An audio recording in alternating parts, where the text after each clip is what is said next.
സുന്നത്ത് ജമാഅത്തുകാരായ നമ്മൾ, അഹ്ലുസുന്നത്തി വൽ ജമാഅത്തിൽ അടിയുറച്ച് വിശ്വസിക്കുന്ന നമ്മൾ, എന്താണ് ഇതിനെ സംബന്ധിച്ച് നമ്മൾ വിശ്വസിക്കേണ്ടത്? റസൂൽ സല്ലല്ലാഹു അലൈഹി വസല്ലം ഇനി ഉണർച്ചയിൽ ആരുടെയെങ്കിലും സമീപത്തേക്ക് വഫാത്തായി പോയ നബിതങ്ങൾ തിരിച്ചു വരുമോ? എന്താ മുസ്ലിമേ നമ്മൾ വിശ്വസിക്കേണ്ടത്? എന്താണ് ആ കാര്യത്തിൽ ഇസ്ലാമിന്റെ നയം എന്താണ്?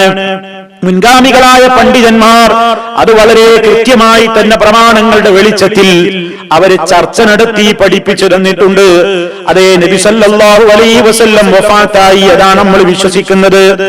അവിടുന്ന് വഫാത്തായി മഹദിയായ ആയിഷ ഉമ്മ ബീവി റളിയല്ലാഹു അൻഹയുടെ വീട്ടിൽ താമസിച്ചുകൊണ്ടിരിക്കുന്ന ദിവസമാണ് പുന്നാര റസൂൽ സല്ലല്ലാഹു അലൈഹി വസല്ലം വഫാത്തായത്.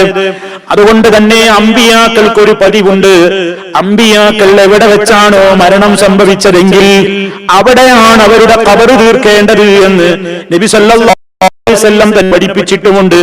അതുകൊണ്ട് ആയിഷ ഉമ്മ ബീവി റളിയല്ലാഹു അൻഹയുടെ വീട്ടിൽ താമസിക്കുന്ന കാലത്താണ് റസൂലുള്ളാഹി അലൈഹി വസല്ലമിന്റെ വഫാത്തുണ്ടായത്. ആ റൂമിൽ ഖബർ കുഴിച്ചു. അവിടെയാണ് അഷ്റഫുൽ ഖൽഖ് സല്ലല്ലാഹു അലൈഹി വസല്ലമിന്റെ ശറഫാക്കപ്പെട്ട ഭൗതികമായ ശരീരം അടക്കം ചെയ്യപ്പെട്ടത്. അന്ന് ഖബറടക്കപ്പെട്ട ആ ഭൗതികമായ ശരീരം ഒരു കാലം വരെ ഒരാൾക്കും നേരിട്ട് കാണാൻ ഉണർച്ചയിൽ സാധ്യമല്ല. അതാ സുന്നത്ത് ജമാഅത്തിന്റെ വിശ്വാസം. നീ കാണൂല. അതേ അവസരത്തിൽ സ്വപ്നത്തിൽ കണ്ടേക്കാൻ നമ്മൾ വിശദീകരിച്ചു കഴിഞ്ഞു. ഉണർച്ചയിൽ ഇനി ഹബീബിനെ കാണാൻ നമുക്ക് ഈ ലോകത്ത് വെച്ച് സാധ്യമല്ല. കാരണം നബി സല്ലല്ലാഹു അലൈഹി വസല്ലം പറഞ്ഞില്ലേ, നമ്മൾ വിശദീകരിച്ചു കഴിഞ്ഞ യാഥാർത്ഥ്യമാണ്. നാളെ മഹ്ശറിലേക്ക് ഖബർ പൊട്ടിപ്പിളർന്നുകൊണ്ട് ആളുകളെല്ലാം എഴുന്നേൽക്കുമ്പോൾ അന അവ്വലു മൻ യൻശഖു അൻഹുൽ ഖബറു, ഖബർ പൊട്ടിപ്പിളർന്നുകൊണ്ട് മഹ്ശറിലേക്ക് പുറപ്പെടുന്ന ഒന്നാമത്തെ വ്യക്തി ഞാനായിരിക്കുമെന്ന് നബി സല്ലല്ലാഹു അലൈഹി വസല്ലം പഠിപ്പിച്ചതാണ്. അപ്പോൾ മഹ്ശറിലേക്കുള്ള ആ ഖബറിൽ നിന്നുള്ള എഴുന്നേൽപ്പല്ലാതെ റസൂൽ സല്ലല്ലാഹു അലൈഹി വസല്ലം മരിച്ചു മറമാടപ്പെട്ട് കഴിഞ്ഞ നബിതങ്ങൾ ഭൗതികമായ അവിടുത്തെ ശരീരം ഇനി ഈ ലോകത്തേക്ക് മടങ്ങി വരും എന്ന വിശ്വാസം മുസ്ലിമീങ്ങൾക്ക് പാടില്ല. അത് ഇസ്ലാമിക വിശ്വാസവുമല്ല. എന്താ കാരണം? പ്രിയമുള്ളവരെ, സല്ലല്ലാഹു അലൈഹി വസല്ലമിനോട് നമ്മേക്കാളെല്ലാം ഏറ്റവും സ്നേഹമുള്ളവരായിരുന്നില്ലേ സ്വഹാബത്ത്? ആ സ്വഹാബത്ത് നബി സല്ലല്ലാഹു അലൈഹി വസല്ലമിന്റെ വഫാത്തിന്റെ ശേഷം എത്രയോ കാലം മദീനയിലും മക്കയിലും ജീവിച്ചിട്ടുണ്ട്. നബി സല്ലല്ലാഹു അലൈഹി വസല്ലമിന്റെ പ്രിയപ്പെട്ട ഭാര്യ നമ്മുടെ ഉമ്മ ആയിഷ റളിയല്ലാഹു അൻഹാ, അവര് താമസിക്കുന്ന വീട്ടിലല്ലേ ആ ഖബറുണ്ടായിരുന്നത്. ആ ഖബർ അവിടെ വന്നതിന്റെ ശേഷം മഹാനായ നബി സല്ലല്ലാഹു അലൈഹി വസല്ലമിന്റെ ഖബറിന്റെ ഇപ്പുറത്തായിക്കൊണ്ട് ഒരു കർട്ടൻ നമ്മുടെ ഉമ്മ സ്ഥാപിച്ചു. അപ്പൊ ഖബർ ഒരു ഭാഗത്തും ഉമ്മാക്ക് താമസിക്കാനുള്ള റൂം അങ്ങനെ ഷെയർ ചെയ്തു മറ്റേ ഭാഗത്തുമായി കൊണ്ട് 40ഓളം കൊല്ലം നമ്മുടെ ഉമ്മ അവിടെ തന്നെ താമസിച്ചിട്ടുണ്ട്. റസൂൽ സല്ലല്ലാഹു അലൈഹി വസല്ലമിന്റെ വഫാത്തും കഴിഞ്ഞിട്ട് 40ഓളം കൊല്ലം നമ്മുടെ ഉമ്മ ആയിഷ ബീബി റളിയല്ലാഹു അൻഹാ റസൂലുള്ളാഹിന്റെ ഖബറിന്റെ ഒരു കർട്ടന്റെ ഇപ്പുറത്തായി കൊണ്ട് നമ്മുടെ ഉമ്മാടെ വീട്ടിൽ താമസിച്ചിട്ടുണ്ട്. മഹദിയായ ഫാത്തിമ ബീബി റളിയല്ലാഹു അൻഹാ സ്വന്തം മകളല്ലേ? അതേ സ്വർഗീയ സ്ത്രീകളുടെ നേതാവായ ഫാത്തിമ ബീവി റളിയല്ലാഹു അൻഹാ നബി സല്ലല്ലാഹു അലൈഹി വസല്ലമിന്റെ വഫാത്തിന്റെ ശേഷം 6 മാസക്കാലം എത്ര സങ്കടത്തോടെയാണ് ബീവി കഴിഞ്ഞുകൂടിയത്. സ്വന്തം മകളായ ഫാത്തിമയെ കാണാൻ ഹബീബ് സല്ലല്ലാഹു അലൈഹി വസല്ലം ഒരിക്കൽ പോലും ഇറങ്ങി വന്നിട്ടില്ല. മഹദിയായ ഭാര്യ ആയിഷ റളിയല്ലാഹു അൻഹയെയോ മറ്റു ഭാര്യമാരെയോ കാണാൻ നബി സല്ലല്ലാഹു അലൈഹി വസല്ലമിനെ അടക്കം ചെയ്ത ഖബർ ശരീഫിൽ നിന്ന് അവിടുന്ന് ഒരിക്കലും എഴുന്നേറ്റ് വന്നിട്ടില്ല. ഇനിയും നോക്കൂ, അവിടുത്തേക്ക് ഏറ്റവും ഇഷ്ടപ്പെട്ട സന്തത സഹചാരികളായിരുന്നില്ലേ അബൂബക്കർ സിദ്ദീഖ് റളിയല്ലാഹു അൻഹു, ഉമർ ഖത്താബ് റളിയല്ലാഹു അൻഹു, ഉസ്മാൻ ഇബ്നു അഫ്ഫാൻ റളിയല്ലാഹു അൻഹു, അലി ഇബ്നു അബീ താലിബ് റളിയല്ലാഹു അൻഹു, അതുപോലെ തന്നെ ധാരാളക്കണക്കിന് സഹാബിമാര്. ഒരൊറ്റ സഹാബിമാരുടെയും അടുക്കലേക്ക് പ്രശ്നത്തിൽ ഇടപെടേണ്ട നേരത്തെങ്കിലും ഒന്ന് ഇറങ്ങി വന്നോ? അല്ലാഹുവിന്റെ റസൂൽ വഫാത്തായി കഴിഞ്ഞപ്പോൾ അവിടെ തർക്കമുണ്ടായില്ലേ? ആരായിരിക്കണം ഇസ്ലാമിക രാജ്യത്തിന്റെ ഖലീഫയാവേണ്ടത്? ചൂട് പിടിച്ച ചർച്ചകളും വാഗ്വാദങ്ങളും നടന്നപ്പോൾ പോലും നബി സല്ലല്ലാഹു അലൈഹി വസല്ലം ഇടപെട്ടിട്ടില്ലല്ലോ. അല്ലാഹുവിന്റെ റസൂൽ ഇടപെട്ട് സംസാരിച്ചോ? എന്തൊക്കെ തർക്കങ്ങൾ ഉണ്ടായി? സഹാബിമാർക്കിടയിൽ തന്നെ തർക്കമുണ്ടായി. മാത്രമല്ല അബൂബക്കർ സിദ്ദീഖ് റളിയല്ലാഹു അൻഹുവും ഫാത്തിമ റളിയല്ലാഹു അൻഹയും തമ്മിൽ അനന്തരാവകാശ മസ്അലയിൽ സംബന്ധിച്ചൊരു ഭിന്നതയുണ്ടായി. ആ സമയത്ത് മകളെ നീ മനസ്സിലാക്കിയത് തെറ്റാണെന്ന് പറഞ്ഞു കൊടുക്കാൻ ഉപ്പ ഇറങ്ങി വന്നിട്ടില്ല. അതേ അവസരത്തിൽ അബൂബക്കർ സിദ്ദീഖ് റളിയല്ലാഹു അൻഹുവാണ് പഠിപ്പിച്ചു കൊടുക്കുന്നത്, ഫാത്തിമ, അമ്പിയാക്കളുടെ സ്വത്ത് എന്ത് തന്നെ ബാക്കിയുണ്ടെങ്കിലും അത് അനന്തരമെടുക്കപ്പെടൂല. അവരുപേക്ഷിച്ചു പോയതൊക്കെ മുഴുവൻ പൊതുവായ മുസ്ലിമീങ്ങളുടെ സ്വതക്കയായിട്ട് നീക്കപ്പെടുന്നതാണ് എന്ന് നബി സല്ലല്ലാഹു അലൈഹി വസല്ലം പഠിപ്പിച്ചു കൊടുത്തു. അതിലിടപെട്ടില്ല. ത്വൽഹ, സുബൈർ, ആയിഷ റളിയല്ലാഹു അൻഹും ഒരു വശത്തും അലി റളിയല്ലാഹു അൻഹു വേറൊരു വശത്തുമായി ഒരു യുദ്ധത്തിന്റെ വക്കോളം വന്ന് ജമൽ യുദ്ധം എന്ന് പറയുന്ന യുദ്ധം വരെ ഉണ്ടായി. ധാരാളക്കണക്കിന് സഹാബിമാര് തന്നെ മരണപ്പെട്ട യുദ്ധമാണ് ആ യുദ്ധം. നബി സല്ലല്ലാഹു അലൈഹി വസല്ലം ജമൽ യുദ്ധത്തിൽ മധ്യസ്ഥം വഹിക്കാൻ ഇറങ്ങി വന്നിട്ടില്ല. സിഫീൻ യുദ്ധമുണ്ടായില്ലേ, അലി റളിയല്ലാഹു അൻഹുവും മുആവിയ റളിയല്ലാഹു അൻഹുവും രണ്ട് സംഘമായി കൊണ്ട് പരസ്പരം യുദ്ധം ചെയ്ത അവസ്ഥയുണ്ടായിട്ടുണ്ട്. ഒരുപാട് ആളുകൾ അതിലും മരണപ്പെട്ടിട്ടുണ്ട്. അത്രയും ദാരുണമായ രക്തരൂഷിതമായ സംഭവമുണ്ടായിട്ട് പോലും നബി സല്ലല്ലാഹു അലൈഹി വസല്ലം ഇറങ്ങി വന്നിട്ട് പ്രശ്നത്തിൽ ഇടപെട്ടിട്ടില്ല. അലി റളിയല്ലാഹു അൻഹുവും ഖവാരിജുകളും തമ്മിൽ രൂക്ഷമായ പോരാട്ടമുണ്ടായിട്ടുണ്ട്. ഇറങ്ങി വന്നുകൊണ്ട്, ഓ ഖവാരിജുകളെ, നിങ്ങളുടെ പക്ഷത്ത് ശരിയില്ല, അലി പറയുന്നതാണ് നേരെന്ന് പറയാൻ നബി സല്ലല്ലാഹു അലൈഹി വസല്ലം അത്തരം അത്യാവശ്യമുള്ള ഘട്ടത്തിൽ പോലും ഇറങ്ങി വന്നിട്ടില്ല. ഇനിയും നോക്കൂ, ഉമർ ഖത്താബ് റളിയല്ലാഹു അൻഹു പലപ്പോഴും സങ്കടത്തോടെ പറയാറുണ്ട്, ചില വിഷയത്തിൽ മഹാനവറുകൾക്ക് തീർപ്പ് പറയാൻ സാധിക്കാതെ വരുമ്പോ അദ്ദേഹം പറയാറുണ്ട് പോലും, സലാസൻ, 3 കാര്യങ്ങൾ വദിത്തു, ഞാൻ വല്ലാതെ ഇഷ്ടപ്പെടുന്നു. അന്ന റസൂലുള്ളാഹി സ്വല്ലല്ലാഹു അലൈഹി വസല്ലം ലം യുഫാരിഖനാ, അല്ലാഹുവിന്റെ റസൂൽ നമ്മെ വിട്ടുപിരിയാതിരുന്നെങ്കിൽ, നബി തങ്ങൾ നമ്മുടെ കൂടെ ഉണ്ടായിരുന്നെങ്കിൽ, അങ്ങനെ റസൂലുള്ളാഹിനോട് പോയി ചോദിച്ചുകൊണ്ട് എനിക്ക് ഈ വിഷയത്തിലുള്ള തീരുമാനത്തിലെത്താമായിരുന്നല്ലോ എന്ന് ഞാൻ ആഗ്രഹിക്കുന്ന കുറെ മസ്അലകളുണ്ട്. പക്ഷേ എന്ത് ചെയ്യാൻ, ഹബീബ് നമ്മെ വിട്ടുപിരിഞ്ഞല്ലോ. ഉമർ റളിയല്ലാഹു അൻഹു സങ്കടം പറഞ്ഞ നേരത്തെങ്കിലും എന്താ ഉമറേ നിന്റെ പ്രശ്നമെന്ന് ചോദിച്ചുകൊണ്ട് മഹാനായ നബി സല്ലല്ലാഹു അലൈഹി വസല്ലം ഖബറിൽ നിന്ന് എഴുന്നേറ്റ് വന്നിട്ട് ആ പ്രശ്നത്തിൽ ഇടപെട്ടുകൊണ്ട് തീരുമാനം പഠിപ്പിച്ചു കൊടുത്തിട്ടുണ്ടോ? ഇല്ല, അങ്ങനൊരു സമ്പ്രദായം ഇല്ല. റസൂൽ സല്ലല്ലാഹു അലൈഹി വസല്ലം ഈ ലോകത്ത് നിന്ന് വിട പറഞ്ഞു പോയി. ബർസഖിയായ ലോകത്ത് അവിടുന്ന് അല്ലാഹുവിന്റെ അത്യുന്നതമായ സുഖസൗകര്യങ്ങളിൽ അവിടുന്ന് ജീവിച്ചിരിക്കുകയാണ്. വലിയ സ്ഥാനത്തിൽ മഹാനായ റസൂൽ സല്ലല്ലാഹു അലൈഹി വസല്ലം അതേ ജീവിച്ചുകൊണ്ടിരിക്കുകയാണ്. പക്ഷേ അത് ഭൗതികമായ ലോകത്തെ ജീവിതവുമായി നമുക്ക് കണക്ട് ചെയ്യാനോ സാമ്യപ്പെടുത്തി പറയാനോ പാടില്ലാത്ത, എന്താണ് യഥാർത്ഥത്തിലുള്ള ആ ജീവിതത്തിന്റെ പൊരുളെന്ന് നമുക്ക് മനസ്സിലാക്കാൻ കഴിയാത്ത തികച്ചും അദൃശ്യമായ ലോകത്തെ ഒരു ജീവിതമാണത്. എന്നാ നമ്മൾ വിശ്വസിക്കണ്ടേ അവിടുന്ന് വലിയ സുഖത്തിൽ ജീവിക്കുകയാണ്? അതെ, വിശ്വസിക്കണം. അങ്ങനെ തന്നെയാണ്, യാതൊരു സംശയവുമില്ല.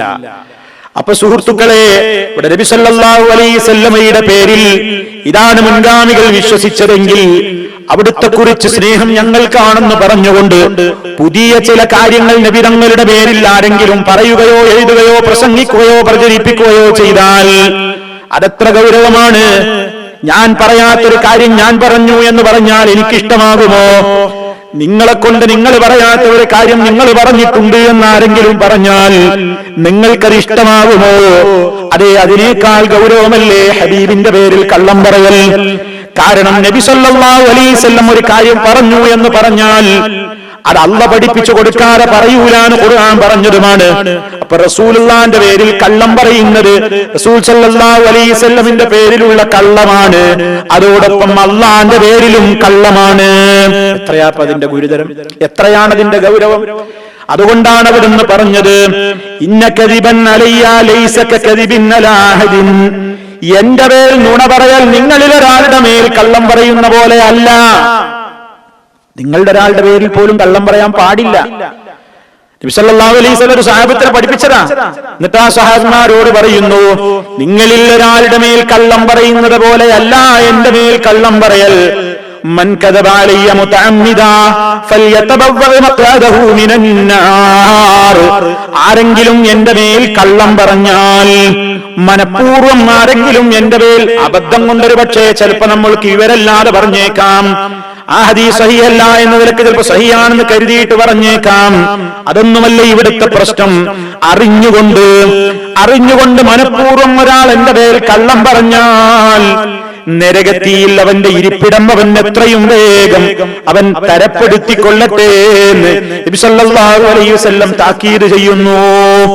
ഇതൊക്കെ നബി സല്ലല്ലാഹു അലൈഹി വസല്ലം പഠിപ്പിച്ചിട്ടും ഇപ്പോഴും വിശ്വസിക്കുന്നു.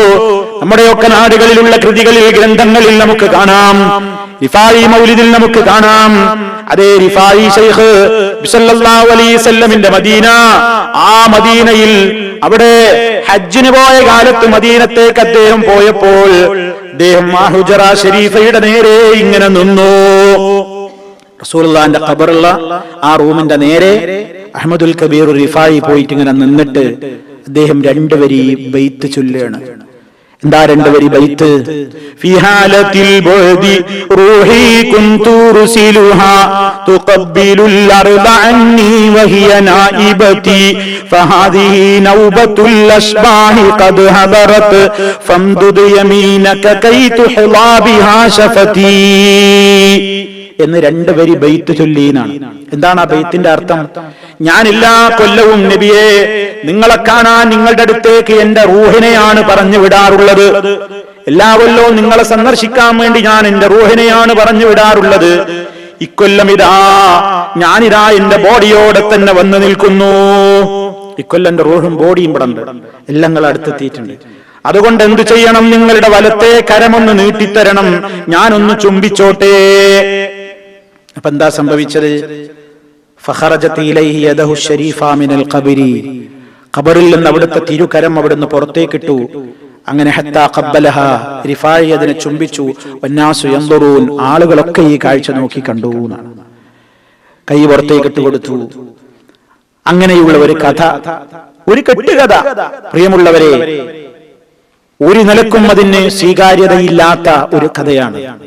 ചില റിപ്പോർട്ടിൽ അവർ പറയുന്നത്, നമ്മുടെ നാട്ടിലൊക്കെ മലയാളത്തിൽ എഴുതി പ്രസിദ്ധീകരിച്ചിട്ടുള്ള കൃതികളിൽ കാണുന്നത്, അഹ്മദുൽ കബീർ റിഫായിയുടെ മുമ്പിലേക്ക് നബി സല്ലല്ലാഹു അലൈഹി വസല്ലം കൈ മാത്രമല്ല ഖബർ പൊട്ടിപ്പിളർന്ന് നേരെ എഴുന്നേറ്റ് വന്ന മോനെ അഹ്മദേ എന്നും പറഞ്ഞ് ആലിംഗനം ചെയ്ത് തിരിച്ചുപോയി എന്നാണ്. ആലോചിച്ചു നോക്കൂ. ഇതൊക്കെ അന്ധവിശ്വാസങ്ങൾ നമ്മുടെ സമൂഹത്തിലുള്ള ആളുകൾ. ഇതിപ്പോ റിഫായി മൗലിദ് എന്ന് പറഞ്ഞിട്ട് റിഫായി ഷെയ്ഖിന്റെ പേരിൽ കോയിനെ ഒഴിഞ്ഞിട്ടിട്ട് നേർച്ചയാക്കി റിഫായി മൗലിദ് ഓതുമ്പോ ചൊല്ലിപ്പറയുന്ന സംഗതിയാണ്. സമൂഹത്തിലുള്ള അന്ധവിശ്വാസങ്ങളുടെ ഉദാഹരണങ്ങളാണ്. സഹോദരങ്ങളെ, മഹാന്മാരായ സ്വഹാബത്തിനേക്കാളും അടുപ്പം റിഫായി കാണുന്നല്ലേ ഇതിന്റെ അർത്ഥം? നമ്മൾ നേരത്തെ പറഞ്ഞ സ്വഹാബിമാരുടെ ഒന്നും പ്രശ്നങ്ങളിൽ അല്ലാഹുവിന്റെ റസൂൽ ഇടപെട്ടില്ല. അവരുടെ ആരുടെയും അടുത്തേക്ക് ഇറങ്ങി വന്നില്ല, മകളുടെ അടുത്തേക്ക് വന്നില്ല, ഭാര്യയുടെ അടുത്തേക്ക് വന്നില്ല. മാത്രമല്ല നബി സല്ലല്ലാഹു അലൈഹി വസല്ലം ഇങ്ങനെ സലാം പറയുന്ന ആളുകൾക്ക് വേണ്ടി ചുംബിക്കാൻ വേണ്ടി കൈ ഇങ്ങനെ നീട്ടിക്കൊടുക്കുന്ന ഒരു പതിവും അദ്ദേഹത്തിനില്ല ജീവിതകാലത്ത് പോലും. മാത്രമല്ല ഈ റിഫായി ഷെയ്ഖിന്റെ ഒരുപാട് ചരിത്രങ്ങൾ രേഖപ്പെടുത്തിയ ആളുകൾ, താജുദ്ദീൻ സുബ്കിയെ പോലെയുള്ള ആളുകൾ പല ചരിത്രവും പറഞ്ഞിട്ടും ഈ ചരിത്രം പറഞ്ഞിട്ടില്ല. അവർക്കാർക്കും ഇത് മനസ്സിലായിട്ടില്ല. ഇതെവിടുന്നോ ഒരാൾ കെട്ടിയുണ്ടാക്കിയ ഒരു കെട്ടുകഥ മാത്രമാണ്. അങ്ങനെയുള്ള ഒട്ടേറെ സംഭവങ്ങൾ നബി സല്ലല്ലാഹു അലൈഹി വസല്ലമിനെ സംബന്ധിച്ച് വേറെയും കഥയിലുണ്ട്. റിഫായി ഷെയ്ഖ് ഇങ്ങനെ ചെല്ലും, ഇങ്ങനെ പാട്ട് പാടും, റസൂലുള്ള പാട്ടിലൂടെ മറുപടിയും പറയുന്നതാണ്. ഇങ്ങനെയൊക്കെ മഹാനായ നബി സല്ലല്ലാഹു അലൈഹി വസല്ലമിനെ കുറിച്ചുള്ള അന്ധവിശ്വാസങ്ങൾ, പ്രവാചകൻ സല്ലല്ലാഹു അലൈഹി വസല്ലമിനെ കുറിച്ച് ഇതുകൊണ്ടൊന്നും തീർന്നിട്ടില്ല. നമ്മുടെ നാട്ടിൽ തന്നെ പ്രചാരമുള്ള പുസ്തകങ്ങളിൽ എഴുതിവിട്ടിട്ടുള്ളത് കേൾക്കണോ നിങ്ങൾക്ക്? എന്റെ ആശയം കേട്ടോ, അറബിയിൽ തന്നെ വന്നത്. നബി സല്ലല്ലാഹു അലൈഹി വസല്ലം എല്ലാ മജ്ലിസിലും ഹാജരാകുന്നുണ്ട്. ഏത് സ്ഥലത്തും പ്രവാചകൻ ഹാജരാകുന്നുണ്ട്. അവിടുത്തെ ശരീരത്തോടെ, ആത്മാവോടുകൂടെ അദ്ദേഹം ദിവസങ്ങൾ ഉദ്ദേശിക്കുന്നിടത്തൊക്കെ റസൂലുള്ള സഞ്ചരിക്കുന്നുണ്ട്. ലോകത്തിന്റെ ഭൂമിയുടെ ഏത് കോണിലും റസൂലുള്ള വഫാത്താകുന്നതിന്റെ മുമ്പ് ഏതൊരു രൂപത്തിലായിരുന്നുവോ അതേ രൂപത്തിൽ തന്നെ വിധങ്ങളെല്ലാം മജ്‌ലിസിലും എല്ലാ സ്ഥലത്തും വരുന്നുണ്ട്. എത്രത്തോളം അബദ്ധ വിശ്വാസമാണ്, നിങ്ങളൊന്ന് ആലോചിച്ചു നോക്കൂ. ഔദാര്യത്തിന്റെ ആരാമം എന്ന പേരിൽ നമ്മുടെ നാട്ടിൽ പ്രസിദ്ധീകൃതമായ ഒരു മലയാള കൃതിയുണ്ട്. ഹദായിഖെ ബഖ്ശീഷ് എന്ന ഉറുദു ഗ്രന്ഥത്തിന്റെ മലയാള മൊഴിമാറ്റമാണ് ആ പുസ്തകം. ആ പുസ്തകത്തിൽ നിന്നൊരു വാചകം ഞാൻ നിങ്ങളെ കേൾപ്പിക്കാം. അല്ലാഹുവിന്റെ റസൂൽ സല്ലല്ലാഹു അലൈഹി വസല്ലമ, എന്റെ സുഹൃത്തുക്കൾ ശരിക്ക് പഠിച്ചു വെച്ചോ, നമ്മുടെ നാട്ടിലുള്ള നമ്മുടെ സമൂഹം എന്താ വിശ്വസിക്കുന്നത് എന്ന് നിങ്ങൾ അറിയണം. അവരെ അതിൽ നിന്ന് രക്ഷപ്പെടുത്തണം. ഇത് വെറുതെ കേട്ടിരിക്കാനുള്ളതല്ല പ്രിയമുള്ളവരെ. ഇത്തരം അന്ധവിശ്വാസങ്ങളിൽ പെട്ടവരെ നമുക്ക് രക്ഷപ്പെടുത്തേണ്ടതുണ്ട്. എഴുതിവിട്ടത് നോക്കൂ. അള്ളാഹുവിന്റെ റസൂൽ സല്ലല്ലാഹു അലൈഹി വസല്ലമ ഓരോ മുസൽമാന്റെയും കൂടെ തന്നെയുണ്ട്. മലയാളത്തിൽ എഴുതിയതായി പറയുന്നത്, ഓരോ മുസൽമാന്റെയും കൂടെ തന്നെ നബി സല്ലല്ലാഹു അലൈഹി വസല്ലം ഉണ്ട്. തങ്ങളെല്ലാവരുടെയും പ്രവർത്തനങ്ങൾ വ്യക്തമായി കാണുകയും അറിയുകയും ചെയ്തുകൊണ്ടിരിക്കുന്നുണ്ട്. ഓരോ മുസ്ലിമിന്റെയും കൂടെ വെറുതെ നിൽക്കല്ല, നമ്മൾ ചെയ്യുന്ന ഓരോ പ്രവർത്തനങ്ങളെയും റസൂൽ സല്ലല്ലാഹു അലൈഹി വസല്ലം വ്യക്തമായി കാണുന്നുണ്ട്, അറിയുന്നുണ്ട്. ആയത്ത് പോലും ദുർവ്യാഖ്യാനം ചെയ്തു. അള്ളാന്റെ റസൂലിനെ കുറിച്ച് ഈ ഉമ്മത്തിനുള്ള സാക്ഷിയാണെന്നല്ലേ ഖുർആൻ പറഞ്ഞത്. ഇന്നാ അർസൽനാക ഷാഹിദൻ വമുബശ്ശിറൻ വനദീറാ. ഷാഹിദ് എന്ന് പറഞ്ഞ സാക്ഷി എന്നല്ലേ അർത്ഥം. എന്നിട്ട് ഇയാൾ വിശദീകരിക്കുന്നു, നബിതങ്ങൾ ഈ ഉമ്മത്തിന് സാക്ഷിയാവുകയും നാം എല്ലാവരും ഉമ്മത്തികളുമാണെങ്കിൽ തീർച്ചയായും നമ്മുടെ ഇടയിലും പുന്നാര നബിതങ്ങൾ ഉണ്ടാവണം. നമ്മൾ അള്ളാന്റെ റസൂലിന്റെ ഉമ്മത്താണോ, എന്നാ നമ്മളെ കൂടെ തീർച്ചയായും അള്ളാന്റെ റസൂൽ ഉണ്ടാവണം, ഉണ്ട്. ഇനിയും കേട്ടോ, സുന്നത്ത് ജമാഅത്തിന്റെ വിശ്വാസപ്രകാരം, അപ്പൊ സുന്നത്ത് ജമാഅത്തിന്റെ പേരിലും കളവ്. സുന്നത്ത് ജമാഅത്തിന്റെ വിശ്വാസപ്രകാരം ബഹുമാനപ്പെട്ട നബി സല്ലല്ലാഹു അലൈഹി വസല്ലമ തങ്ങൾ എല്ലാവരുടെയും സമീപത്ത് തന്നെയുണ്ട്. അത് നബി തങ്ങൾ പല ഹദീസുകളിലും വ്യക്തമാക്കിയതുമാണ്. കളവുകളുടെ എത്ര കൂമ്പാരം നബിതങ്ങൾ വ്യക്തമാക്കിയിട്ടുണ്ട്. എന്ത്? ഞാൻ എല്ലായിടത്തും ഉണ്ട്, ഞാൻ എല്ലാവരുടെയും കൂടെയുണ്ട് എന്നിങ്ങനെ നബി സല്ലല്ലാഹു അലൈഹി വസല്ലമിനെ സംബന്ധിച്ച് അവിടുന്ന് മാത്രല്ല ചിലർ ഇത്രയും കൂടി പറഞ്ഞു. അതെന്താ? അല്ലാഹുവിന്റെ റസൂലിനെ മശായിഖന്മാരുടെ, അതേ പല ശൈഖുമാരുടെയും കോലത്തിൽ രൂപാന്തരം പ്രാപിച്ചിട്ട് വരെ വരാൻ കഴിയുന്നു. അങ്ങനെയൊക്കെ വരും. അങ്ങനെ നബി സല്ലല്ലാഹു അലൈഹി വസല്ലം എല്ലായിടത്തും ഉണ്ട്, എല്ലാം കാണുന്നുണ്ട്, കേൾക്കുന്നുണ്ട്. ഇത് നമുക്ക് വിശ്വസിക്കാൻ പറ്റുമോ പ്രിയ സുഹൃത്തെ? നമുക്കിത് വിശ്വസിക്കാൻ പാടുണ്ടോ? സഹാബത്ത് അങ്ങനെ വിശ്വസിച്ചിട്ടുണ്ടോ? ഉണ്ടെങ്കിൽ എന്താണ് അതിന് തെളിവ്? നമ്മുടെ മുൻഗാമികളല്ലേ നമ്മുടെ മാതൃകായോഗ്യരായ നേതാക്കന്മാർ, അവരല്ലേ നമ്മുടെ ഉത്തമരായ സാക്ഷികളായ നേതാക്കന്മാർ. അതേ നബി സല്ലല്ലാഹു അലൈഹി വസല്ലമിനെ കണ്ടും കേട്ടും വളർന്ന അവർക്കൊന്നുമില്ലാത്തൊരു വിശ്വാസം അഷ്ഹദു അന്ന മുഹമ്മദർ റസൂലുള്ളാഹ് എന്ന് പറയുന്ന നമ്മിൽ ഉണ്ടാകാൻ പാടുണ്ടോ? ഇല്ല. ഇത് വളരെ ഗുരുതരമാണ്. ഇനിയും തീർന്നില്ല. ഇങ്ങനെ നബിതങ്ങൾ വന്നിട്ട് നേരിട്ട് പഠിപ്പിച്ചു കൊടുത്ത കുറെ സ്വലാത്തുകളും ദിക്റുകൾ പോലും സമൂഹത്തിൽ പ്രചാരത്തിലുണ്ട്. ഇവിടേക്ക് ഞാൻ ഇപ്പൊ പ്രവേശിക്കുന്നില്ല. സഹോദരങ്ങളെ, ഇത്രത്തോളം അബദ്ധ ജഡിലമായ വിശ്വാസങ്ങൾ സമൂഹത്തിൽ മുഹമ്മദ് റസൂലുള്ളാഹി സ്വല്ലല്ലാഹു അലൈഹി വസല്ലമിനെ കുറിച്ച് പ്രചരിപ്പിച്ചുകൊണ്ടിരിക്കുകയാണ്. അത് നമ്മൾ അറിയണം. വലിയ അബദ്ധങ്ങളിലേക്കാണ് സമൂഹം നീങ്ങുന്നത്. അതുകൊണ്ട് നമ്മളിത് പഠിച്ചു വെച്ച് മനസ്സിലാക്കിയിട്ട് അത്തരത്തിലുള്ള അന്ധവിശ്വാസങ്ങളിൽ പെട്ടവരെ പറഞ്ഞു തിരുത്തണം. നമ്മുടെ ബാധ്യതയാണ്. അറിഞ്ഞവരറിയാത്തവർക്ക് എത്തിച്ചു കൊടുക്കണം. എല്ലാവരും എല്ലാം അറിഞ്ഞുകൊണ്ടാണ് അന്ധവിശ്വാസങ്ങൾ ചെയ്യുന്നത് എന്ന് നമ്മൾ തെറ്റിദ്ധരിക്കരുത്. അറിയാതെ ഒരുപാട് ആളുകൾ പെട്ടുപോയിട്ടുണ്ട്. അറിയാതെ ഒരുപാട് ആളുകൾ, അവരിലാണ് നമ്മുടെ പ്രതീക്ഷ. അവർക്ക് കാര്യങ്ങൾ പറഞ്ഞ് മനസ്സിലാക്കി കൊടുത്ത് യഥാർത്ഥമായ സൽസരണിയിലേക്ക് നാം ക്ഷണിക്കണം. നമ്മുടെ വിശ്വാസം കറയിറ്റതാവണം. കറയറ്റ വിശ്വാസമായിരിക്കണം നമ്മുടെ വിശ്വാസം. ആ നിലക്ക്, യഥാർത്ഥമായ നിലക്ക് നബി സല്ലല്ലാഹു അലൈഹി വസല്ലമിനെ കുറിച്ച് ഇനിയും നമ്മൾ പഠിക്കണം. ഇനിയും അറിയാനുണ്ട്, ഒരുപാട് അറിയാനുണ്ട്. ആ നിലക്ക് അവിടുത്തെ കുറിച്ച് കൂടുതൽ അറിയാനും മനസ്സിലാക്കാനും നമ്മുടെ വിശ്വാസത്തെ ശുദ്ധീകരിക്കുവാനും അവിടുത്തോടുള്ള മഹബ്ബത്ത് ജീവിതത്തിന്റെ എല്ലാ മേഖലയിലും നിലനിർത്തി അല്ലാഹുവിന്റെ മഹബ്ബത്തിന് അർഹരായി തീരുവാനും സ്വർഗത്തിൽ പ്രവേശിപ്പിക്കപ്പെടുന്ന നല്ലവരുടെ കൂട്ടത്തിൽ ഉൾപ്പെടുവാനും സർവശക്തനായ നാഥൻ നമുക്ക് തൗഫീഖ് നൽകി അനുഗ്രഹിക്കുമാറാകട്ടെ.